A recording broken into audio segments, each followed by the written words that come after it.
जय श्री राधे, जय श्री कृष्णा। आज आप सभी के समक्ष मैं परम श्रद्धेय, पूजनीय, वंदनीय स्वामी श्री राम सुखदास जी की अमृतमय वाणी को लेकर के उपस्थित हुआ हूँ। और आज का विषय है पारमार्थिक उन्नति धन के आश्रित नहीं। परमार्थ पथ में लगने वाले के लिए धन कितना जरूरत है, इस विषय में एक गहनतम चिंतन है। और थोड़ा प्रसंग आज का लंबा भी रहेगा, आप श्रवण करें। हमें जो साधना आराधना करते समय हमें कैसे बर्ताव करनी चाहिए, इसकी जो अंदर की गुठली है उसको हम समझने की कोशिश करें। आइए श्रवण करते हैं। पारमार्थिक उन्नति धन के आश्रित नहीं। जिज्ञासु ने पूछा, गुरु की सेवा कैसे की जाए? स्वामी जी कहते हैं, गुरु किसको कहते हैं? गुरु गीता में आया है, गुकारः संदकारो ही रुकारस्तेज उच्यते अज्ञान ग्रासकम ब्रह्म गुरुरेव न संशयः। तात्पर्य है कि जो अंतःकरण के अंधकार को दूर कर दे उसका नाम गुरु है। बाहर का अंधकार तो सूर्य दूर करता है, पर भीतर का अंधकार गुरु दूर करता है। गुरु का संग करके, उनकी आज्ञा का पालन करके अपने भीतर का अंधकार दूर कर ले, यही गुरु की वास्तविक सेवा है। और इसी से ही गुरु प्रसन्न होते हैं। हम शरीर से उनको सुख दें तो वह भी अच्छा है, परंतु वह गुरु सेवा नहीं है, प्रत्युत एक शरीर की सेवा है। गुरु शरीर नहीं होता। शास्त्रों में आया है कि गुरु में मनुष्य बुद्धि करना और मनुष्यों में गुरु बुद्धि करना पाप है, अन्याय है। कारण कि गुरु अमर होता है, जबकि मनुष्य मरने वाला होता है। अगर गुरु भी मरने वाला होता तो वह शिष्य को अमर कैसे बनाता? गुरु की असली सेवा है अमरता की प्राप्ति कर लेना। जैसे परीक्षा लेने वाला आता है और विद्यार्थी उसके सवालों का ठीक जवाब दे देता है, तो उससे विद्या पढ़ाने वाले गुरुजी प्रसन्न हो जाते हैं। ऐसे ही जब शिष्य परमात्मा तत्व की प्राप्त कर लेता है, तब उससे पारमार्थिक मार्ग दिखाने वाले गुरुजी प्रसन्न हो जाते हैं। गुरु का प्रसन्न होना ही उनकी सेवा है। आप रोटी से, कपड़ों से, मकानों से, सवारी से जिस किसी तरह भी गुरु को सुख पहुंचाते हैं, यह भी ठीक है, परंतु जो चीजें शरीर तक ही पहुंचती है गुरु तक नहीं। संत महात्मा हमारे से तभी प्रसन्न होते हैं जब हमारा जीवन महान, पवित्र, निर्मल हो जाए और हमारा कल्याण हो जाए। जैसे रिष्ट पुष्ट बालक को देखकर माँ प्रसन्न हो जाती है, ऐसे ही आप में ज्ञान बढ़ा हुआ देखकर संत महात्मा प्रसन्न हो जाते हैं। आप भले ही उन्हें रोटी का टुकड़ा भी मत दो, उनकी कुछ भी सेवा मत करो, परंतु उनकी बातों को धारण करके वैसे ही बन जाओ तो वो बड़े प्रसन्न हो जाएंगे, क्योंकि यही उनकी असली सेवा है। जड़ चीजों से गुरु तत्वों की सेवा नहीं होती। छोटे बच्चों को रेशमी की चमकीली टोपी पहना दी जाए तो वह बहुत राजी हो जाता है। जब वह पिताजी की गोदी में बैठता है, तब वह उस टोपी को पिताजी के सिर पर रख देता है और समझता है कि मैंने पिताजी को बहुत बढ़िया चीज दे दी। परंतु वह टोपी पिताजी के लिए ठीक है क्या? पिताजी वह टोपी पहने हुए चलेंगे क्या? ऐसे ही जो लोग संतों को भेंट चढ़ाते हैं, कपड़ा देते हैं, बढ़िया बढ़िया भोजन कराते हैं, वो मानो उनको रेशमी चमकदार टोपी पहनाते हैं। यह उनका बचपना ही है। यह संतों की असली सेवा नहीं है। संतों की असली सेवा है अपना कल्याण करना। हम अपना कल्याण कर ले तो वो प्रसन्न हो जाएंगे, उनका प्रयत्न सफल हो जाएगा, उनका कहना सुनना सफल हो जाएगा। आज मनुष्यों के मन में धन का महत्व बैठा हुआ है। वह हर एक जगह समझता है कि धन से ही कल्याण होता है। अरे भाई, धन एक जड़ चीज है। इससे जड़ चीजों ही खरीदी जा सकती है, परमात्मा नहीं खरीदा जा सकते हैं। अगर परमात्मा धन से खरीदे जाते तो हमारे जैसे की क्या दशा होती। बड़ी मुश्किल हो जाती है, पर ऐसा बात नहीं है। जिज्ञासा, धर्म का अनुष्ठान तो धन से ही होता है। उत्तर, बिल्कुल गलत है, रत्ती भर भी सही नहीं। परंतु धन के लोभी को यही दिखता है, क्योंकि धन में बुद्धि को बेच दिया, अपनी अक्ल को बिक्री कर दी।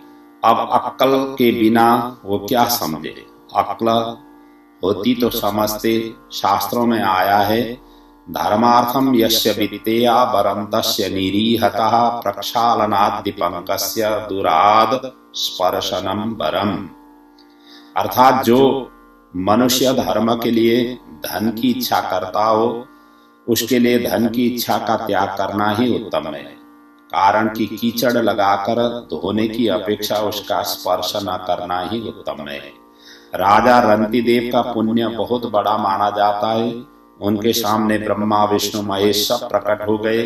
बात क्या थी? गरीबों को दुखी देखकर उन्होंने अपना सर्वस्व दान कर दिया था। एक बार उनको और उनके परिवार को 48 दिन तक कुछ भी खाने पीने का नहीं मिला। 49वें दिन उनको थोड़ी घी, खीर, हलवा और जल मिला। वे अन्न जल ग्रहण करना ही चाहते थे कि एक ब्राह्मण अतिथि आ गया।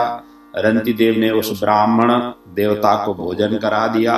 ब्राह्मण के चले जाने के बाद रंतिदेव बचा हुआ अन्न परिवार में बांटकर खाना ही चाहते थे कि एक शूद्र अतिथि आ गया। रंतिदेव ने बचा हुआ खाना, कुछ अन्न उसे दे दिया। इतने में ही कुत्तों को साथ लेकर एक और मनुष्य वहां आया और बोला कि मेरे कुत्ते बहुत भूखे हैं, कुछ खाने को दीजिए। रंतिदेव ने बचा हुआ सारा अन्न कुत्तों सहित उस अतिथि को दे दिया। अब केवल एक मनुष्य के पीने लायक जल बाकी बचा था। उसको आपस में बांटकर पीना ही चाहते थे कि एक चांडाल आ पहुंचा और बड़ी दीनता से बोला कि महाराज, मैं बड़ा प्यासा हूँ, मुझे जल पिला दीजिए। रंतिदेव ने वह बचा हुआ जल भी उस चांडाल को पिला दिया। उनकी परीक्षा से बड़े प्रसन्न होकर के ब्रह्मा विष्णु और महेश तीनों उनके सामने प्रकट हो गए। अगर भगवान की प्राप्ति धन से होती तो जल पिलाने मात्र से वो कैसे प्रकट हो जाते? धर्म का अनुष्ठान पारमार्थिक उन्नति धन पर बिल्कुल भी अवलंबित नहीं है। जो इनको धन के आश्रित मानते हैं वो धन के गुलाम हैं, कौड़ी के गुलाम हैं। पर वो इस बात को समझ ही नहीं सकते। छोटे बालक के सामने एक सोने की मुहर रखी जाए और एक बताशा रखा जाए तो बताशा ले लेगा, मुहर नहीं लेगा। आप समझेंगे कि वह भोला है, पर अपनी दृष्टि से वह भोला नहीं है, प्रत्युत समझदार है। बताशा तो मीठा होता है और खाने के काम आता है, पर मुहर का वह क्या करे? ऐसे ही ये लोग धन रूपी मीठा बताशा तो ले लेते हैं, पर भगवान का भजन, धर्म का अनुष्ठान, परमात्मा की प्राप्ति, इन कीमती रत्नों को फालतू समझ लेते हैं। वे समझते हैं कि इतना बड़ा पंडाल बनाना, बिछाना, लाउड स्पीकर लगाना आदि सब काम धन से ही होते हैं। यह बिल्कुल मूर्खता की बात है। इसमें रत्ती भर भी सच्चाई नहीं है, किंतु धन का लोभी इस बात को समझ ही नहीं सकता। मेरे में ताकत नहीं है कि मैं यह बात आपको समझा दूं, और आप सब इकट्ठे होकर भी मेरे को यह नहीं समझा सकते कि पारमार्थिक उन्नति धन के अधीन है। पारमार्थिक उन्नति धन के अधीन नहीं है, यह बात मेरे भीतर ठीक बैठी हुई है। इस विषय में मैंने खूब अध्ययन किया है। जैसे रुपया कमाने के लिए कलकत्ता जाते हैं, वहां रुपये कमा लेते हैं तो हम अपनी यात्रा सफल मान लेते हैं। ऐसे ही कथा करते हैं और उसमें रुपये आ जाते हैं तो अपनी कथा को सफल मान लेते हैं। यह उनकी बात हुई जो रुपये के गुलाम हैं। परंतु कहीं अच्छे संत महात्मा हो और उनकी सेवा में भोजन दिया जाए, कपड़ा दिया जाए तो आदमी प्रसन्न होता है कि आज मेरा भोजन तथा कपड़ा सफल हो गया। इसलिए सज्जनों, धन देने से सफल होता है, लेने से नहीं होता। जो लेने से सफलता मानते हैं वो बेचारे समझते ही नहीं रुपया आने से कोई फायदा नहीं है। मर जाओगे तो क्या एक कौड़ी भी साथ चलेगी, परंतु धर्म का अनुष्ठान किया है, भगवान का भजन किया है, गुरु की प्रसन्नता ली है, तो यह सब धन यहाँ नहीं रहेगा, साथ चलेगा। हृदय से दूसरों को सुख पहुंचाया जाए, धर्म का अनुष्ठान किया जाए, इसमें आपका जितना पैसा लग गया वह सब सफल हो गया। सत्संग भजन में रुपया लग जाए तो बड़े भाग्य की बात है, नहीं तो अच्छे कामों में पापी का पैसा लग नहीं सकता है। पापी रो धन पर ले जाए, कीड़ी संचे तीतर खाए। उस धन को डाकू ले जाएंगे, इनकम टैक्स वाले ले जाएंगे, डॉक्टर ले जाएंगे, वकील ले जाएंगे, इनमें बेशक हजारों रुपये खर्च हो जाए, पर सत्संग भजन आदि में वो खर्च नहीं कर सकेंगे। उनका पैसा भी खराब है और भीतर का भाव भी खराब है, अतः वो कैसे खर्च कर सकते हैं।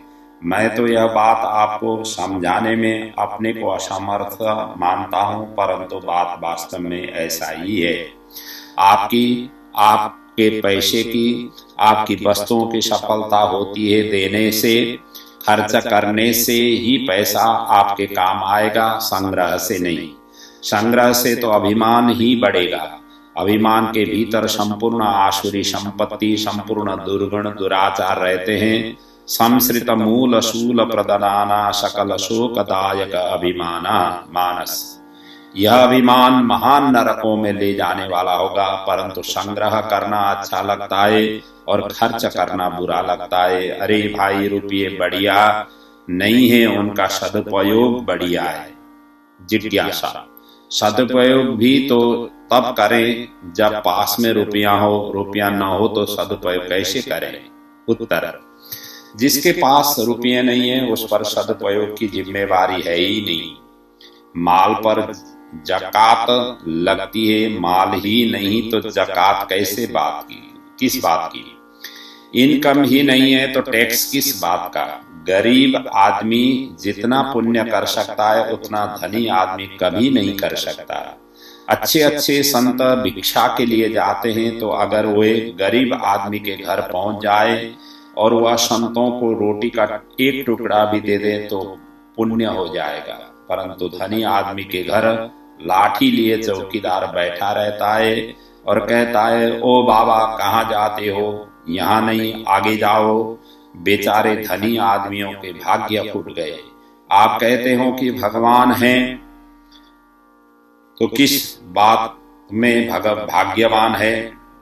आप कहते हो कि भाग्यवान है, तो किस बात में भाग्यवान है? चोरों में जो सरदार होता है वह साहूकार होता है क्या? वो बड़े हैं तो किस बात में बड़े हैं? क्या नरक में जाने के लिए, डूबने के लिए बड़े हैं? वास्तव में बड़ा तो वह है जो अपना और दूसरों का भी कल्याण कर दे। बड़ा वही है जिसने साथ चलने वाले धन का संग्रह कर लिया है, परंतु जिसका धन यहीं रह जाता है और खुद खाली हाथ चला जाता है, वह बड़ा कैसे हुआ? दातारम कृपणम मंडे मृते प्यर्थम न मुंचति, अदाता ही महात्यागी धनम हित्वा ही गच्छति। अर्थात जो दान पुण्य करता है वो बड़ा कंजूस है, क्योंकि वह मरने पर भी धन को छोड़ता नहीं, सब साथ में ले जाता है। परंतु जो दान पुण्य नहीं करता वह बड़ा त्यागी है, क्योंकि वह सब धन ज्यों का त्यों ही यहाँ छोड़कर चला जाता है, साथ में कुछ भी नहीं ले जाता। धन के लोभी ऐसे त्यागी हुआ करते हैं।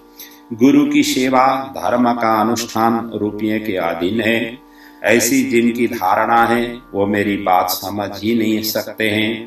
कारण कि वे रुपयों में ही एकदम रच पच गए हैं। मन में, बुद्धि में, सब जगह रुपया ही रुपया है। वह क्या समझे बेचारा, माया को मंजूर बंद कहा जाने बंदगी। एक संत के पास कोई धनी आदमी आया और उसने एक दुसल्ला भेंट किया। संतों ने कहा, भाई हमें जरूरत नहीं है, क्या करेंगे? तो उसने कहा कि महाराज काम आ जाएगा। संतों ने उससे पूछा कि बात क्या है, किस लिए देते हो? तब उसने कहा, महाराज आपको देने से 1000 गुना पुण्य होगा, इसलिए देता हूँ। ऐसा सुनकर संतों ने कहा, मेरे पर 1000 कर्जा हुआ, अतः अभी 1 तो तू ले ही जा, बाकी 999 का कर्जा मेरे पर रहा। ऐसा सुनकर वह आदमी चुपचाप दुसल्ला लेकर चला गया। 1 ले ले और बदले में 1000 देना पड़े, इतना कर्जा कौन उठाए? ये कांटा तौल काटने वाला और ब्याज लेने वाला भी इतना तो नहीं लेते। धन को ही ऊंचा दर्जा दे रखा है। धन देने में, दान पुण्य करने में भी भाव लेने का ही रहता है।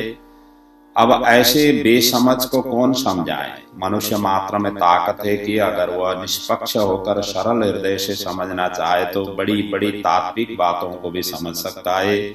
इतने समझ मनुष्यों को भगवान ने दी है, परंतु मनुष्यों ने अपनी सब समझ रुपयों में लगा दी, और रुपयों में ही नहीं, रुपयों की संख्या बढ़ाने में लगा दी। इतना ही नहीं, अपनी समझ पापों में, चालाकियों में लगा दी कि किस तरह इनकम टैक्स की चोरी करें, किस तरह सेल्स टैक्स की चोरी करें, आने वालों को कैसे ठगें, आदि आदि।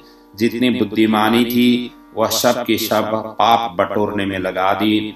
अंतःकरण महान अशुद्ध हो जाए, आगे नरक में जाए, 84 लाख योनियों में दुख भोगे, इसमें आपने समझदारी लगा दी। लोग कहते हैं, वाह वाह यह लखपति बन गया, करोड़पति बन गया, बड़ा होशियार चलता पुर्जा है।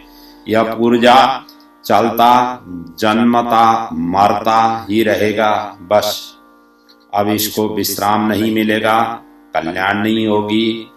पर इस बात को समझे कौन?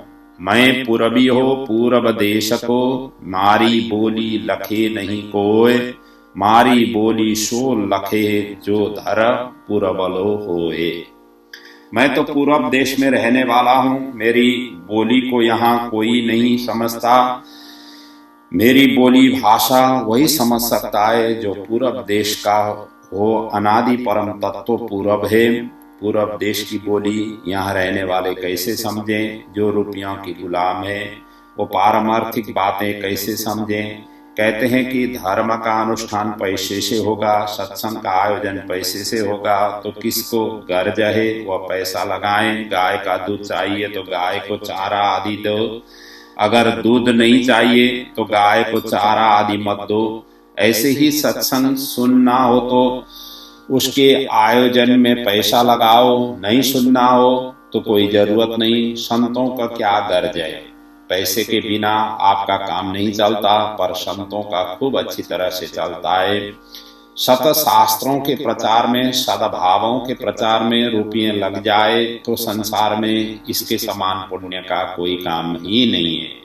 कारण कि इनके प्रचार से लोगों के भीतर का अंधेरा दूर हो जाता है, आध्यात्मिक लाभ हो जाता है। इसमें जिसका पैसा लग गया वह बड़ा भाग्यशाली है। ऋषि के स्वर्ग आश्रम की बात है। वैश्य जाति की एक विधवा बहन थी, ससुराल वालों ने उसका धन दबा लिया था। वह वहां साधुओं की भिक्षा दिया करती।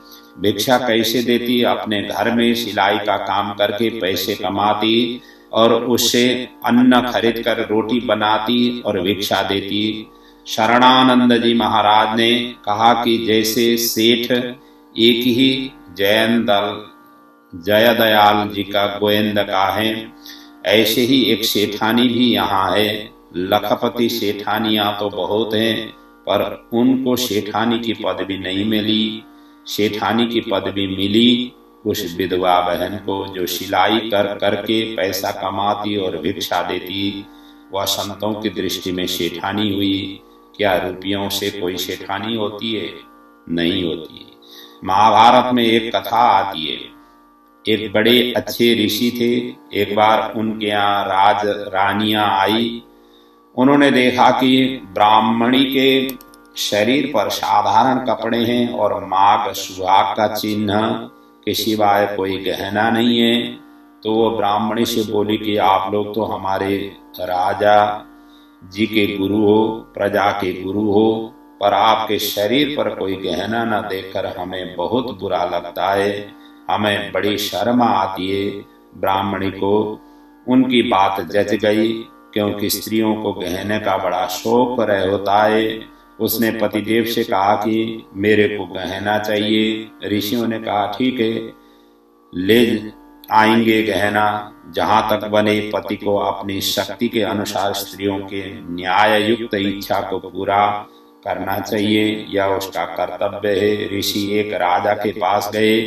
राजा ने पूछा कि महाराज कैसे पधारे। ऋषि ने कहा कि मुझे सोना चाहिए। राजा ने खजाना के हिसाबों की बही लाकर सामने रख दी और कहा कि महाराज आप हिसाब देख लो। ऋषि ने देखा कि राजा की आय और व्यय बराबर है, खजाने में कुछ नहीं है। ऋषि ने कहा कि ठीक है, मैं दूसरे राजा के पास जाता हूँ। राजा ने कहा कि मैं भी आपके साथ चलूंगा। वो दोनों वहां से चल दिए और 3-4 राजाओं के पास गए, पर सब जगह आय व्यय बराबर मिला, खजाने में कुछ नहीं मिला। फिर पूछने पर पता लगा कि अमुक राक्षस के पास धन मिलेगा। वो उस राक्षस के पास गए। राक्षस ने उनसे कहा कि महाराज बहुत धन पड़ा है, चाहे जितना ले जाओ। तात्पर्य क्या हुआ कि धन राजाओं के पास नहीं मिला, राक्षसों के पास मिला। आपने पूछा है कि धन के बिना गुरु सेवा कैसे हो, धार्मिक अनुष्ठान कैसे हो, इसलिए यह बात बताई। आपकी जो शंका है वह दूर हो जाए तो बड़ी अच्छी बात है, परंतु मेरे को वहम है कि वह शायद ही दूर हो, क्योंकि रुपया बड़ा प्रिय लगता है। सत्संग आदि में कोई पैसा खर्च कर दे तो उसकी बड़ी महिमा होती है।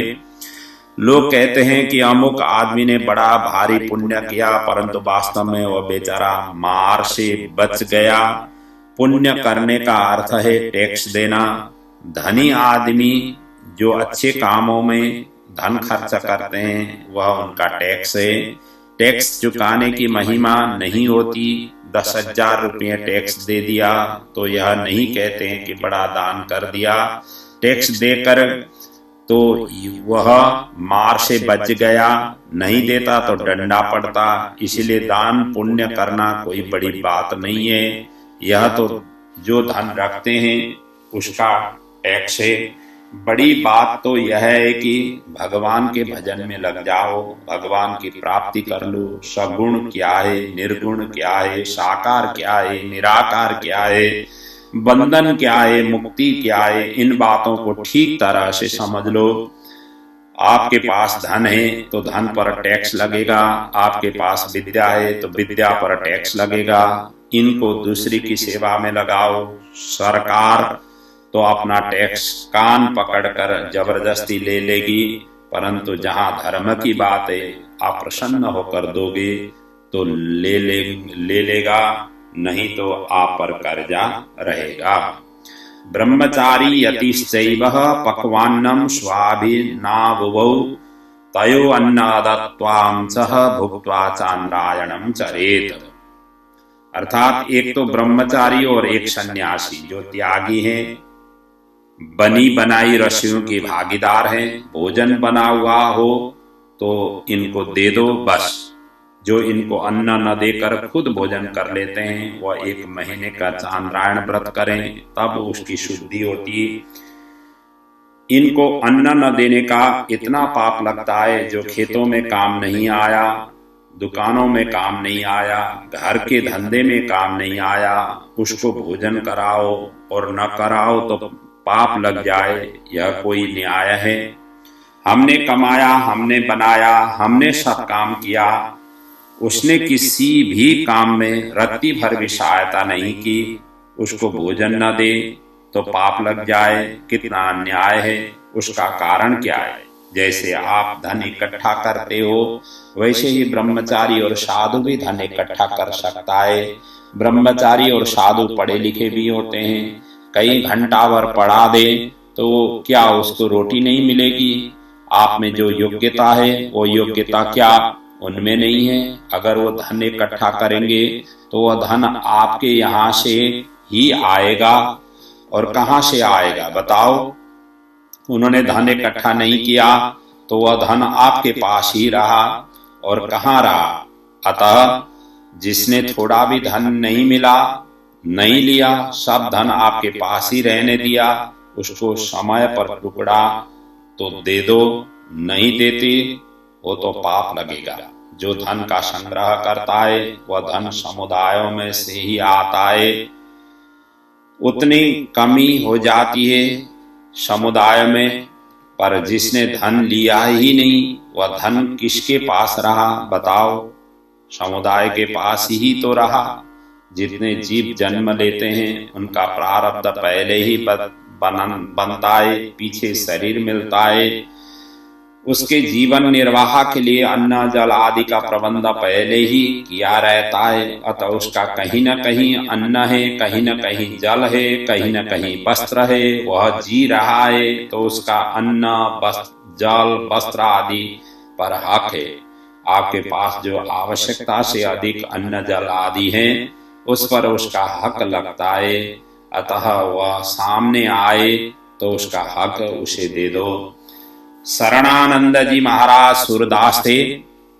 वे एक जगह गए जहां कोई परिचित आदमी नहीं था।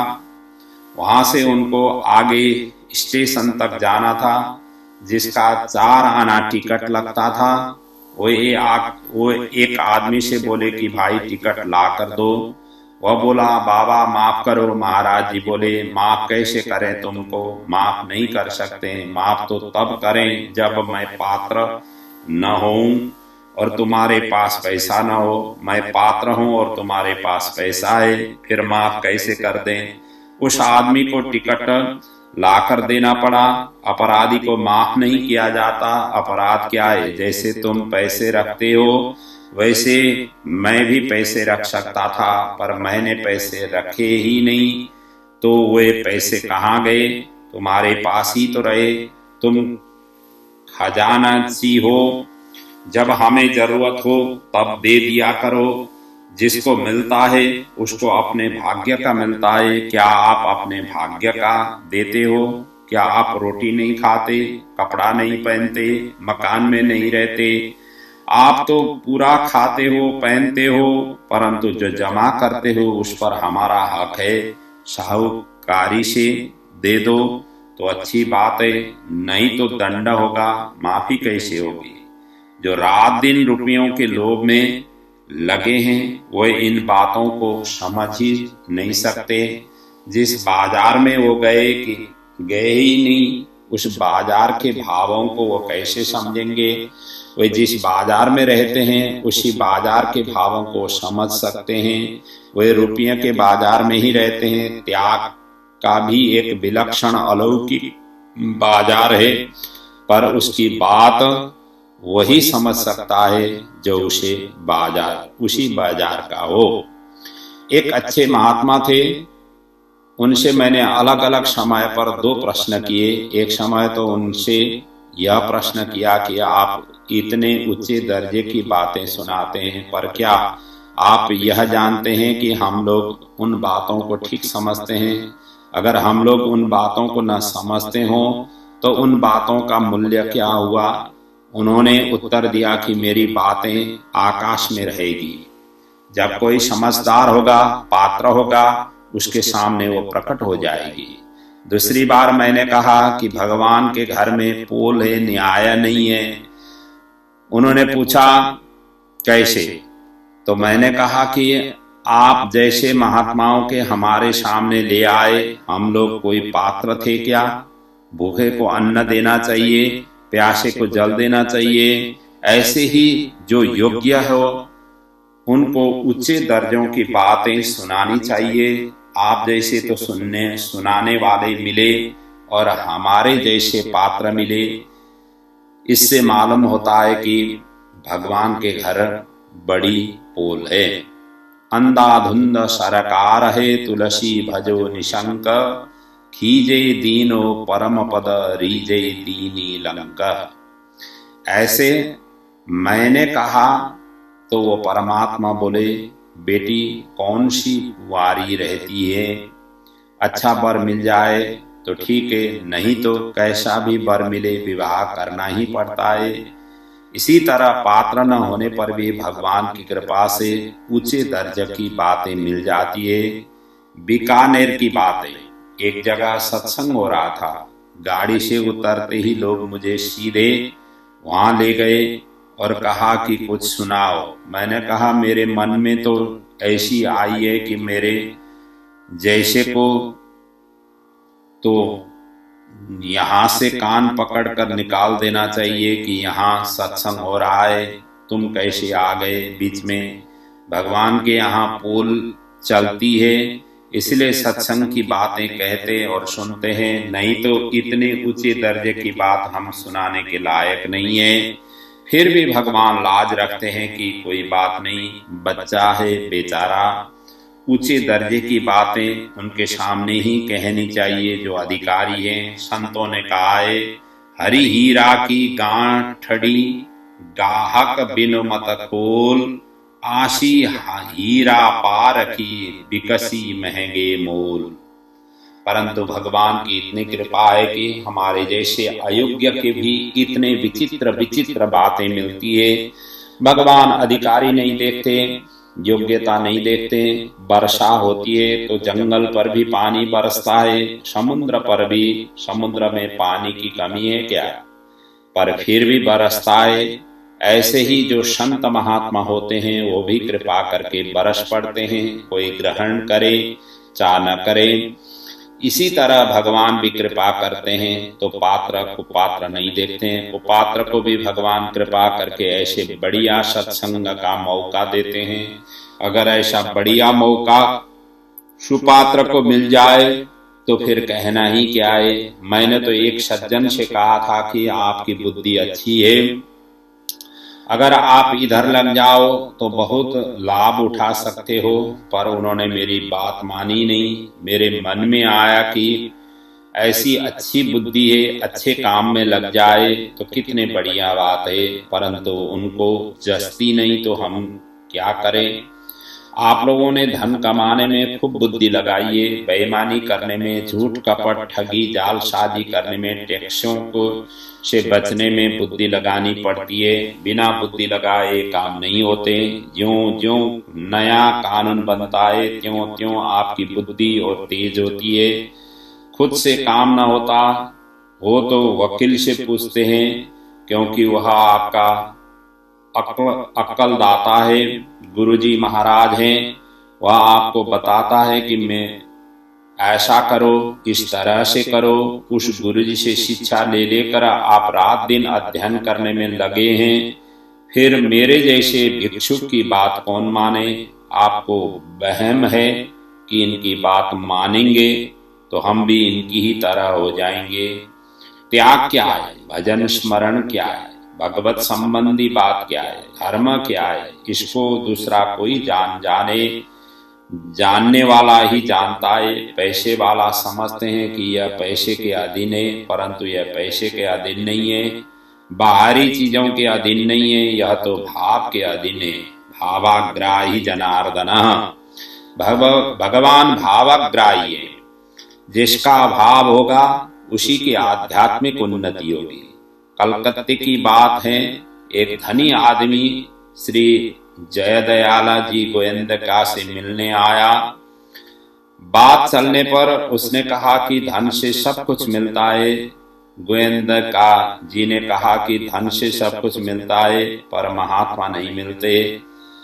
उसने कहा धन से तो कई महात्मा आ जाए।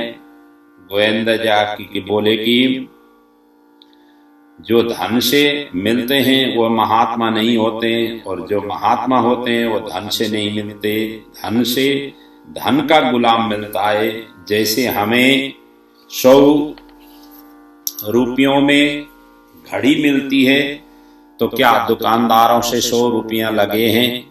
अगर उसके 100 रुपया लगे हैं तो फिर वह बेचे ही क्यों? अतः जो चीज पैसों से मिलती है वह पैसों से कम कीमती होती है। पैसों के बदले में जो कोई मिलेगा वह पैसों का गुलाम होगा। सत्संग पैसे से नहीं होता, यह भगवान की कृपा से ही होता है। बिनु हरि कृपा मिलहि नहीं संता। कृपा करते समय भगवान यही नहीं देखते हैं कि उसने कितना पुण्य किया है, उसमें कितना योग्यता है, उसका कितना अधिकार है। सतगुरु पूठा इंद्र समा कमी न राखी कोय, वैसाई फल नी पजे जैसी भूमिका होए। वर्षा तो बरस जाती है, पर आगे भूमि में जैसा बीज होगा वैसा ही फल होगा। मारवाड़ के लोग समझते हैं कि एक मतीरा होता है और एक बिस्लुम्बा तस्तुम्बा होता है। दोनों की बेल बराबर ही दिखती है और फल भी आरंभ में समान दिखता है, परंतु मितरा तो मीठा होता है और बिस्लुम्बा बड़ा कड़ुआ होता है। वर्षा भी एक, जमीन भी एक, हवा भी एक, धूप भी एक, खाद भी एक। फिर यह फर्क क्यों है? फर्क बीज में है। जैसा बीज होगा उसी के अनुसार फल होगा। वह बीज में है, जैसा बीज होगा उसी के अनुसार फल होगा। वह बीज बदला नहीं जा सकता। ऐसे ही 84 लाख योनियां बदल नहीं जा सकती, पर मनुष्य बदल सकता है। मनुष्य अपने को बहुत बड़ा संत, महात्मा, तत्वज्ञ, जीवन मुक्त बना सकता है। इतनी योग्यता भगवान ने दी है, परंतु मनुष्यों ने वह योग्यता पैसे में लगा दी है।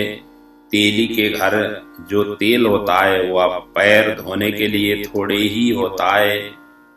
लाखों रुपयों की एक मणि ला कर दी तो बोरी में एक धागा निकाल लिया और मणि को उसमें पिरो कर पैरों में बांध लिया।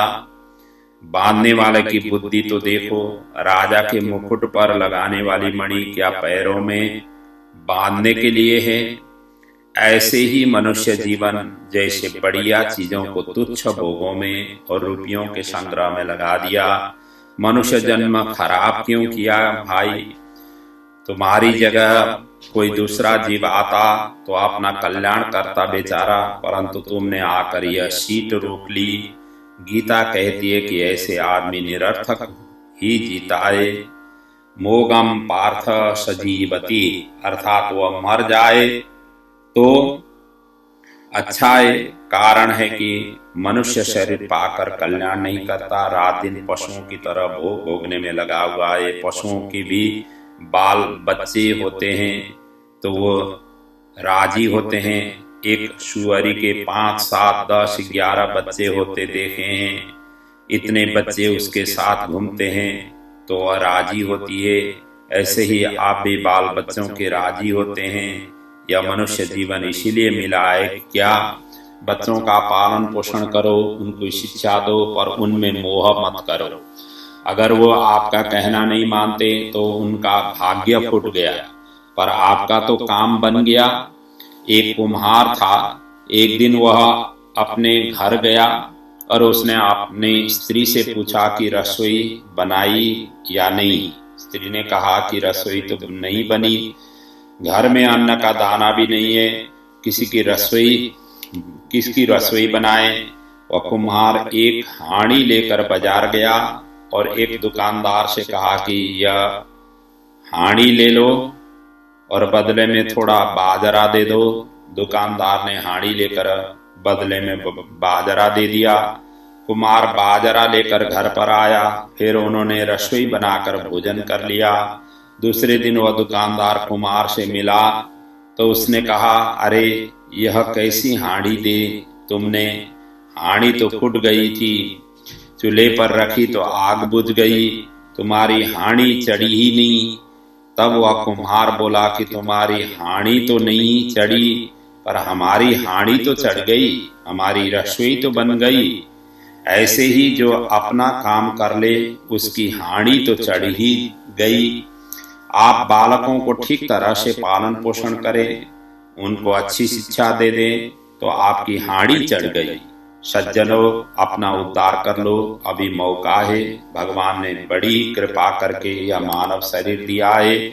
यह मानव शरीर भगवान का भजन करने के योग्य है, इसलिए इसको निरर्थक नष्ट मत होने दो।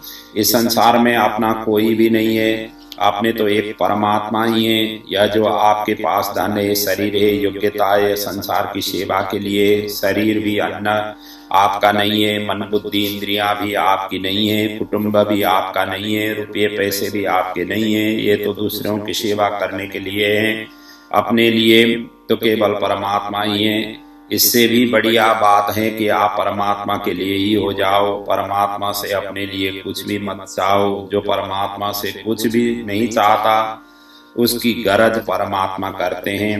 एक बाबा जी थे, एक दिन वो एक ऊंची टोपी पहनकर बड़ी मस्ती से भजन कर रहे थे। भगवान विनोदी ठहरे, वे बाबा जी के पास आए और बोले, वाह वाह, आज तो बड़ी ऊंची टोपी लगा कर बैठे हो। बाबा जी बोले, किसी से मांग कर थोड़ा ही लाया हुआ, अपनी है। भगवान ने कहा, मिजाज करते हो? बाबा जी बोले, उधार लाए हैं क्या मिजाज?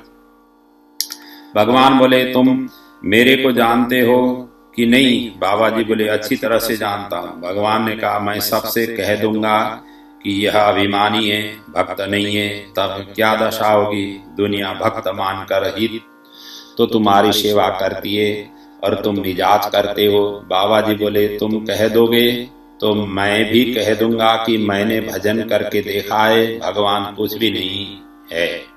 तुम्हारी प्रसिद्धि तो हमने ही कर रखी है, नहीं तो कौन पूछता तुम्हें?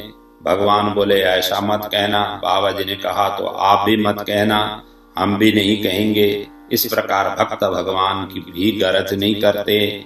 ऐसी भक्तों के लिए भगवान कहते हैं, मैं तो हूँ भगवान भक्तन को दास, भगत मेरे मुकुटमणि। भक्तों में ऐसा नहीं है कि साधु ही भक्त होते हैं, बहनें भी भक्त होती है। मीरा जाई मेड़ते परणाई चित्तोड़, राम भक्ति के कारणे सकल सृष्टि को मोड़। राम दड़ी चौड़े पड़ी, सब कोई खेलो आय। दावा नहीं संत दास, जीते सो ले जाय। जाट भजो गुजर भजो, भावे भजो अहीर। तुलसी रघुबर नाम में, सब काहू काशीर। कोई भी क्यों न हो, वह भगवान का अंश है। भगवान का अंश होने से प्रत्येक जीव का भगवान पर हक लगता है, जैसे बालक का अपनी माँ का हक लगता है। भगवान हमें कपूत या सपूत कह सकते हैं, पर पूत नहीं है, अर्थात मेरा नहीं है, ऐसा नहीं कह सकते हैं। हम चाहे कपूत हैं चाहे सपूत हैं, पर पूत तो है ही हैं, तो हम भगवान के ही हैं। अब कपूताई दूर कर दो तो काम बन गया, बस इतनी सी बात है, कोई लंबी चौड़ी बात नहीं है। आप कहते हैं कि धन के बिना धार्मिक आयोजन कैसे होगा? वास्तव में उस धन की ही धार्मिक आयोजना की गरज है। धार्मिक आयोजना को उस धन की गरज नहीं है। जो धन की गरज मानते हैं वो धन के दास हैं, धर्म के दास नहीं है। धर्म के लिए तो सही पैसे की भी जरूरत नहीं है, फिर पास से कमाए हुए पैसे की क्या जरूरत है? हमारे घर में पानी का नल लगा है तो उसका मतलब यह नहीं है कि हम धोएं हुए कपड़े को कीचड़ में मैला कर लें और फिर उसको नल से धोएं। ऐसी झूठ कपट बेईमानी करके कमाए हुए पैसे से धर्म करते हो तो फिर पहले पाप ही क्यों करते हो? कपड़े में एक छटाक कीचड़ लग जाए तो वह एक छटाक जल से साफ नहीं होता। शेरों भर जल लगाने पर भी बाहर से भले ही धुल जाए पर भीतर से गंदापन बाकी रह ही जाता है। इसीलिए धर्म के लिए भी जो पाप करता है कि पाप करके पैसा कमाए और फिर उसे अच्छे काम में लगा दें, तो उसका पैसा अच्छे कामों में लगेगा ही नहीं, और लगेगा भी तो वह पाप से शुद्ध होगा नहीं। सबका सब पैसा लगा दें तो भी वह पाप दूर नहीं होगा। अगर धर्म करने की आपकी इच्छा होती तो पहले पाप करते ही क्यों हो? अगर आप पाप करते हो तो केवल लोगों के दिखलाने के लिए धर्म करते हो। धर्म की भावना भीतर से है ही नहीं। असली धर्म का तत्व जानने वाला धर्म के लिए पाप कर ही नहीं सकता। एक बड़े सदाचारी और विद्वान ब्राह्मण थे। उनके घर में प्राय रोटी कपड़ों की तंगी रहती थी, साधारण निर्वाह मात्र होता था। वहां के राजा बड़े धर्मात्मा थे। ब्राह्मणी ने अपने पति से कई बार कहा कि आप एक बार तो राजा से मिल जाओ, पर ब्राह्मण कहते कि वहां जाने के लिए मेरा मन नहीं करता। ब्राह्मणी ने कहा कि मैं आपसे मांगने के लिए नहीं कहती, वहां जाकर आप मांगो कुछ नहीं, केवल एक बार जाकर आ जाओ। ज्यादा कहा तो स्त्री के प्रसन्नता के लिए वे राजा के पास चले गए। राजा ने उनको बड़े त्याग से रहने वाले गृहस्थ ब्राह्मण जानकर उनका बड़ा आदर सत्कार किया और उनसे कहा कि आप एक दिन और पधारें, अभी तो आप अपनी मर्जी से आए हैं, एक दिन आप मेरे पर कृपा करके मेरी मर्जी से पधारे। ऐसा कहकर राजा ने उनकी पूजा करके आनंद पूर्वक उनको विदा कर दिया। घर आने पर ब्राह्मणी ने पूछा कि राजा ने क्या दिया। ब्राह्मण बोले, दिया क्या? उन्होंने कहा कि एक दिन आप फिर आओ। ब्राह्मणी ने सोचा कि अब माल मिलेगा, राजा ने निमंत्रण दिया है, इसलिए अब जरूर कुछ देंगे। एक दिन राजा रात्रि में अपना वेश बदलकर बहुत गरीब आदमी के कपड़े पहनकर घूमने लगे। ठंडी के दिन थे। एक लुहार के यहाँ एक कड़ाहा बन रहा था, उसमें घन मारने वाले आदमी की जरूरत थी। राजा उस काम के लिए तैयार हो गए। लुहार ने कहा कि 1 घंटा काम करने को 2 पैसा दिए जाएंगे। राजा ने बड़े उत्साह से, बड़ी तत्परता से 2 घंटे काम किया। राजा के हाथ में छाले पड़ गए, पसीना आ गया, बड़ी मेहनत पड़ी। लुहार ने 4 पैसे दे दिए। राजा उन 4 पैसों को लेकर आ गया और आकर हाथों पर पट्टी बांधी। धीरे धीरे हाथों में पड़े छाले ठीक हो गए। एक दिन ब्राह्मणी के कहने पर वो ब्राह्मण देवता राजा के यहाँ फिर पधारे। राजा ने उनका बड़ा आदर किया, आसन दिया, पूजन किया और उनसे वो 4 पैसे भेंट दे दिए। ब्राह्मण बड़े संतोषी थे। वो उन 4 पैसों को लेकर घर पहुंचे। ब्राह्मणी सोच रही थी कि आज खूब माल मिलेगा। जब उसने 4 पैसों को देखा तो कहा कि राजा ने क्या तो दिया और क्या आपने लिया? आप जैसे पंडित ब्राह्मण और देने वाला राजा। ब्राह्मण ने 4 पैसे फेंक दिए। जब सुबह उठकर देखा तो वो 4 जगह सोने की सिक्के दिखाई दी। सच्चा धन उग जाता है। सोने की उन सिक्कों को वो रोजाना काटते, पर दूसरे दिन वो पुनः उग आती। उनको खोद कर देखा तो मूल में वही 4 पैसे मिले। राजा ने ब्राह्मण को अन्न नहीं दिया, क्योंकि राजा का अन्न शुद्ध नहीं होता, खराब पैसों का होता है। मदिरा आदि पर लगे टैक्सों के पैसे होते हैं, चोरों के दंड देने से प्राप्त हुए पैसे होते हैं। ऐसे पैसे को देकर ब्राह्मण को भ्रष्ट नहीं करना है।